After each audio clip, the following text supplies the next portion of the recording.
गौरव भाटिया जी, राहुल गांधी ने आज बड़े विस्तृत तरीके से एक सेफ से, जिसे अंग्रेजी में सेफ कहते हैं, हिंदी में तिजोरी कहते हैं, उनमें से तस्वीरें निकाली और सीधा आरोप लगाया है कि मामला प्रधानमंत्री नरेंद्र मोदी पर सीधा आरोप लगाते हुए कि अडानी को और उनके रिश्ते को सेफ रखा जा रहा है, सेफ में बस ये लोग हैं।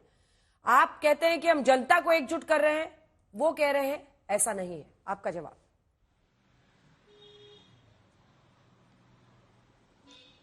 अंजना जी, देखिए, सर्वप्रथम तो अभी राहुल गांधी का एक बयान चल रहा था। वो आरोप लगा रहे थे कि जो बाइडेन की जो याददाश्त है वो चली गई, लेकिन भारतीय राजनीति के गजनी जिनकी याददाश्त चली गई, जिनकी समझदारी चली गई, वो राहुल गांधी हैं। क्योंकि जो बाइडेन को पूर्व राष्ट्रपति बता दिया इस बालक बुद्धि ने। और देखिए, आरोप कौन लगा रहा है? पहली बात, ये प्रमुख बिंदु है आज की जो प्रेस वार्ता करी है बालक बुद्धि ने। आरोप वो लगा रहा है जो स्वयं भ्रष्टाचार के आरोप पे बेल पे बाहर है, जिसकी मम्मी एंटोनिया माइनो वो भी भ्रष्टाचार के आरोप में बेल पे बाहर है, उनके जीजा जी रॉबर्ट वाड्रा वो भी बेल पे बाहर है भ्रष्टाचार के आरोप पे।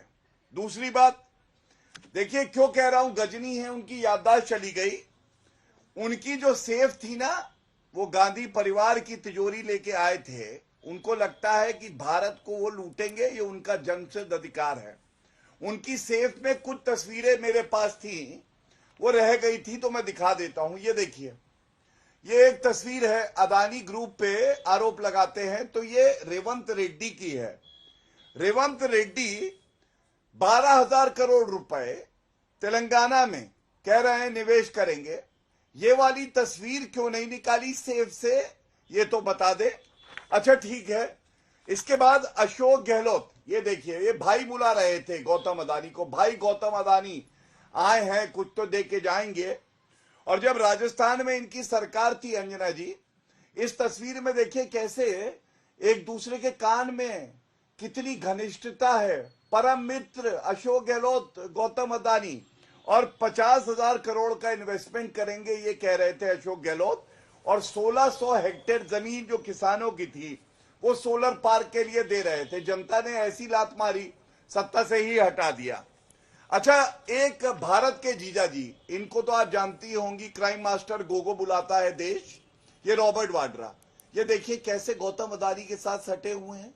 अरे यहां पे गौतम अदानी अच्छे हैं, क्योंकि आज जो आरोप लगाया वो राहुल गांधी ने ये कहा कि जो प्रदेश की अपनी अपॉर्चुनिटीज हैं वो खत्म हो जाती हैं। तो मैं पूछना चाहता हूं, तेलंगाना में क्या खत्म हुई? अगर भ्रष्टाचारी हैं तो वहां क्यों निवेश हुआ? और देखिए, ये अभी नहीं चल रहा। अब जो मैं तस्वीर आपको दिखाने जा रहा हूं, ये तस्वीर एक और है। ये कहां सेफ थी? इंदिरा गांधी की सेफ देखिए, धीरू भाई अंबानी जी के साथ बैठी है। अब आप मुझे बताइए ये क्या है? भाई डिनर चल रहा है ये तो। अगर घनिष्ठता अच्छी नहीं, अगर ये अच्छा नहीं कि एक बिजनेसमैन और राजनेता या नेत्री साथ में हो, तो राहुल गांधी को इस तस्वीर पे भी उत्तर देने चाहिए। अच्छा, एक और तस्वीर है, ये सेफ पे से निकली नहीं थी अंजना जी। ये देखिए, रिलायंस का विमान है, कौन उतर रहा है? अरे सोनिया गांधी, ये तो कभी मंत्री भी नहीं रही, ये रिलायंस के हवाई जहाज से उतर रही हैं। मतलब कई पुश्तों से चल रहा है ये सेफ वाला धंधा जो राहुल गांधी बता रहे हैं। तो पहला सवाल तो ये है जो जनता पूछ रही है, अगर किसी पे उंगली उठाते हो तो पहले ये बताओ कि कांग्रेस शासित राज्य में अगर निवेश हो तो अच्छा है, अगर वो भाजपा शासित में करे तो खराब है। ये कैसे दोहरे मापदंड है? दूसरी बात मैं उठाना चाहता हूं, देखिए आज ये बोला जाएगा, जब सवाल पूछा राहुल गांधी से कि सज्जाद नुमानी ने कहा है कि मुसलमान एक होके इंडी अलायंस के लिए वोट करें, तो राहुल गांधी ने क्या कहा? राहुल गांधी ने कहा नहीं नहीं, ये सवाल मत पूछो। अंजना जी ये बताइए, ये वोट जिहाद नहीं है तो और क्या है? ठीक है, मुसलमान एक हो जाओ, चाहे कमलनाथ हो, चाहे वो सज्जाद नुमानी हो, नवजोत सिंह सिद्धू हो, मरिया आलम खान हो, सलमान खुर्शीद हो। और अगर हम कहते हैं अच्छा नारा देके एक रहेंगे तो सेफ रहेंगे, बटोगे तो कटोगे, तो उसमें इनको दिक्कत हो जाती है। तो भैया अगर तुम वोट जिहाद करोगे तो हिंदू शांत थोड़ी ना रहेगा, वो भी एकजुट होगा। इस ठीक है, पर राहुल गांधी कोई उत्तर ठीक नहीं है, देते। जवाब लेते हैं। अभय दुबे जी, अब आप कांग्रेस पार्टी से मोर्चा संभालिए और जवाब दीजिए। तस्वीर उन्होंने एक एक आपके नेता के साथ की दिखाई है। आपके राज्य में अगर मुख्यमंत्री नेता उनसे हाथ मिलाए तो बड़ा अच्छा होता है, और प्रधानमंत्री पर आप इसलिए आरोप लगाते हैं क्योंकि उनके साथ जो भी आप लोगों का आरोप है। दूसरा पक्ष वो कह रहे हैं कि आप लोगों को सेफ में तिजोरी ही दिखेगा, ये बीजेपी कह रही है। वो तो सुरक्षित सेफ कह रहे थे, आप लोगों को तिजोरी दिख गया, अंग्रेजी वाला सेफ। अंजना जी, सवाल सिर्फ तस्वीर का नहीं है, तकदीर का है। प्रधानमंत्री जी, उन हजारों लाखों लोगों की जो धारावी की स्लम में रहते हैं, झुग्गी झोपड़ियों पर रहने के लिए आमादा हैं। प्रधानमंत्री जी, बड़ी बड़ी अट्टालिकाएं अडानी जी की, बड़े बड़े फानूस उनके बंगलों में रखे हैं, सोने के चम्मच से वो खाना खाते हैं और वो एक समय की नींद भी पर्याप्त ले नहीं पाते। मैं इसलिए कह रहा हूं कि 641 एकड़ का धारावी का प्रोजेक्ट था। देश के लोग जानकर हतप्रभ रह जाएंगे कि 2018 में सीकलिंक नाम की कंपनी को यह प्रोजेक्ट अवार्ड हुआ था, जहां पर स्लम का पुनर्विकास करना था 7,200 करोड़ रुपए में। उस प्रोजेक्ट को, मिले हुए प्रोजेक्ट को भारतीय जनता पार्टी की सरकार कैंसिल करती है और फिर से टेंडर करती 2022 में, और वो टेंडर कितने में जाता है? 5,000 करोड़ रुपए में। और सबसे दर्दनाक बात उन गरीब लोगों के लिए है कि टेंडर में शर्तों में इतना बदलाव किया जाता है, बदलाव करके ये कह देते हैं कि जो 350 स्क्वायर फीट सीकलिंग सभी परिवारों को रहने के लिए जगह दे रही थी, उसमें जो मशाल नाम की एक एजेंसी ने सर्वे किया था, जिसने ये पाया था, उनके वापिस जो दुरुस्त करके सर्वे किया कि 81,000 टेनेंटमेंट्स हैं, उसको अडानी जी ने जो Dharavi redevelopment project private limited company बनाई, जिसमें 80% शेयर था, उसमें कहा कि नहीं साहब, हम सिर्फ 64,000 लोगों को ही मान्यता देते हैं। उस 64,000 लोगों में भी 3 शर्तें डाल दी। ये डाल दिया कि सन 2000, 1 जून 2000, मतलब 24 साल पहले जो लोग रहते थे, सिर्फ उनको हम 350 स्क्वायर फीट का घर बनाकर फ्री में देंगे।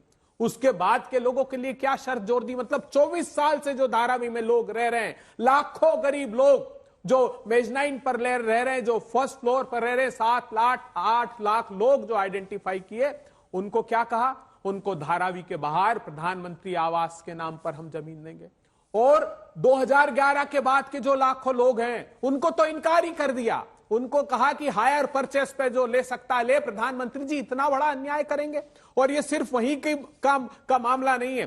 कुर्ला डेयरी की 21.25 एकड़ जमीन दी, मड आइलैंड की 140 एकड़ जमीन दी, कुंजूर मुलुंड में सॉल्ट पेन लैंड 225 एकड़ जमीन दी, देवनार डंपिंग ग्राउंड 125 एकड़ जमीन दी, जीवीके पर छापा मारा, जीवीके एयरपोर्ट मुंबई के पे छापा मारा, और अडानी जी को जब उसने 74% शेयर ट्रांसफर कर दिए तो सीबीआई ने उस केस को रफा दफा कर दिया। प्रधानमंत्री जी 400 स्क्वायर किलोमीटर मुंबई के बिजली आपूर्ति का कॉन्ट्रैक्ट दिया, 6,600 मेगावाट की बिजली आपूर्ति का कॉन्ट्रैक्ट अडानी जी को दिया। तो आज समझ में आता है क्यों अडानी जी के घर पर मीटिंग, जो अजीत पवार कह रहे थे कि सत्ता की को बनाने और बिगाड़ने की मीटिंग हो रही थी। प्रधानमंत्री जी, कम से कम गरीबों का तो ख्याल रखिए।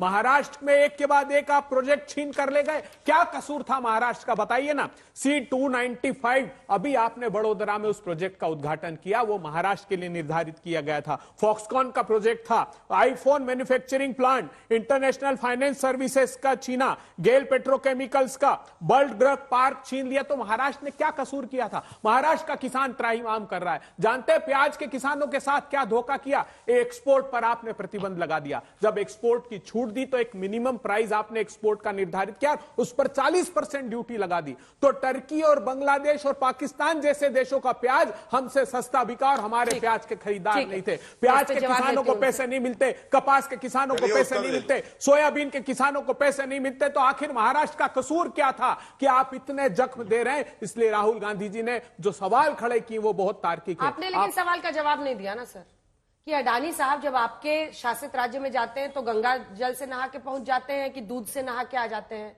वहां पे ठीक आपको प्रोजेक्ट मिलता है उनको, और बीजेपी इसका तो जवाब ही नहीं दिया। ये धारावी का पाप गंगा जल से भी धुलेगा क्या? पूछिए तो सही। फिर मामला ये पाप पलट बताइए ना। मैं कह रहा हूं ना, जो मैं तस्वीरों के इतर भारतीय जनता पार्टी जो कांग्रेस शासित राज्यों में, मैं खुली चुनौती देता हूं, बताइए जवाब आप दीजिए इसका। कि अनैतिक गौरव तरीके से भाटिया, जवाब दीजिए। आपने कॉन्ट्रैक्ट लिया। हम व्यापारियों के खिलाफ नहीं है, लेकिन व्यापारी अगर दमन करे, 1600 करोड़ रुपए रोज कमाए और हमारे किसान की आमदनी 27 रुपए रह किस जाए, चीज से नहा के आते हैं? वॉशिंग मशीन में धुल के आते हैं वो आपके राज्य में? नहीं, प्रश्न तो मत कीजिए ना ऐसे करप्ट आदमी के साथ फिर प्रोजेक्ट। प्रश्न है तो ये उठाए भारतीय जनता पार्टी के लोग। मैं ये कह रहा हूं कि अगर है, जवाब गरीबों दीजिए के साथ इसका। अन्याय गौरव भाटिया जी, करोगे जवाब दीजिए। तो हम सवाल खड़ा करेंगे। गौरव भाटिया जी जवाब दीजिए। और किसानों के मुद्दे पर भी, सोयाबीन कपास के किसान। हाँ, देखिए ऐसा है अंजना जी, मैं राहुल गांधी को सुन के सोचता हूं कि इनको लीडर किसने बनाया, फिर मैं उनके प्रवक्ता को सुनता हूं तो एक शेर अर्ज कर देता हूं, बर्बाद गुलिस्ता करने को एक ही उल्लू काफी था। बर्बाद गुलिस्ता करने को एक ही उल्लू काफी था, यहां पर हर शाख पे उल्लू बैठा है, अंजामे गुलिस्ता क्या होगा। सवाल पहला उठाया, अदानी जब कांग्रेस शासित राज्यों में जाते हैं, निवेश करते हैं, वो अच्छा है और भाजपा शासित में बुरा है, इसका कोई उत्तर कांग्रेस के प्रवक्ता नहीं दे पाए। 0 नील बटा सन्नाटा, 100 में मिले अंडा। दूसरा सवाल पूछा गया वोट जिहाद पे नुमानी का जो वक्तव्य आया है, कोई उत्तर मिला? कम से कम मैंने नहीं सुना। अब मैं इनकी बात का उत्तर दे देता हूं। देखिए, इन्होंने कहा कि ये जो धारवी का प्रोजेक्ट है, ये एक व्यक्ति के आगे बढ़ाने के लिए, उसको फायदा पहुंचाने के लिए है। तो धारवी का जो प्रोजेक्ट है उसके कुछ फैक्ट्स हैं अंजना जी। सबसे पहले जो जमीन है, ये जमीन सरकार के साथ ही रहेगी, ये ट्रांसफर नहीं होगी। दूसरा, ये जमीन दी जा रही है धारवी रीडेवलपमेंट प्रोजेक्ट को,